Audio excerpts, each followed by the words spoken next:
Thank you very much, Speaker. I'm very happy to speak on this issue. It's a very important issue for my community in Ottawa, and I've for some time been working along with my community in ways that we can reform OMB because it is very much needed. I appreciate the bill from Member Trinity Spadina. Obviously, it does not do anything for my city, but here's some challenges, and I want to suggest how we can improve OMB process. The challenge, I think, with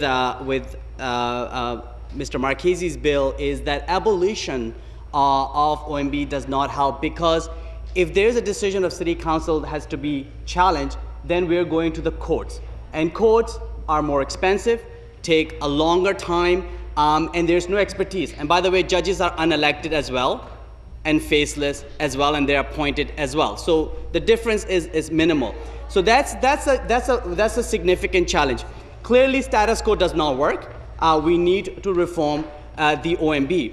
As to the local appeal body scenario that the member opposite have suggested, well, that already exists in the Planning Act. So you really don't need this particular bill, because if City of Toronto wants to opt out of OMB and resort to LA local appeals board, they have that opportunity right now under the Planning Act to do so. What I think needs to be done, and what I've suggested in my community, and we actually held a community summit on this where almost about 100 people came and attended, is that what we need to do is we have to level the playing field, Speaker, within the OMB, and we need to create a system that allows for more community-inspired development. So here's my very quick 4 suggestions, and I'm sure there's maybe other ways, but this is what my community, I think, is a way to do things. One, what we need to do is encourage more development of community design plans.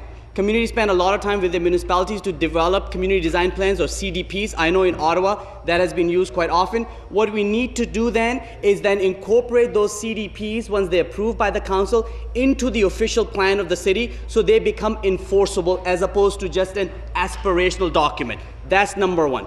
Number 2, I think we need to change the appeal mechanism, or the way OMB works today, where it's a hearing from the beginning, to more a process where it's a judicial review, that they can only overturn a municipal council decision if there is an egregious error council has made. That will require the planning department and the councillors to work together to make sure that they come up with coherent decisions, as opposed to wink, wink, nudge, nudge political decision, because they can point to OMB for overturning. And that happens often, not only in Toronto, not only in Ottawa, in municipal councils across the province.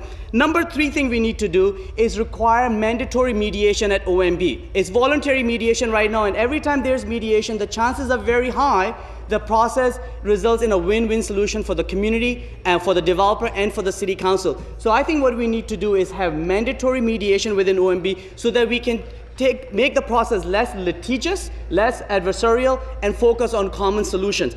Lastly, in order to have a level playing field, we need to have legislation that will prevent strategic litigation against public participation. In the last session of the Parliament, I tabled an anti-SLAPP bill, Bill 132, and I encourage folks who are here to look at it. That will allow that developers are not using tools to suppress communities when they want to talk about issues that are important. I'll stop right here, but this is an important issue, and I appreciate the member for bringing the matter forward.